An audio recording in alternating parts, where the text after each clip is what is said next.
Lost in a snowstorm, I stumbled upon an ancient mansion. Inside, portraits lined the walls, each with eyes that followed my every move. The air turned frigid as spectral whispers urged me deeper. In a forgotten chamber, I discovered a mirror reflecting ghastly faces, distorted by centuries of despair. Panic surged when my reflection grinned malevolently, refusing to mimic my horror.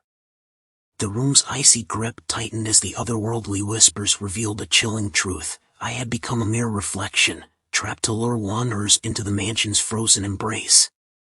The portrait's silent screams echoed, warning of a fate now intertwined with theirs.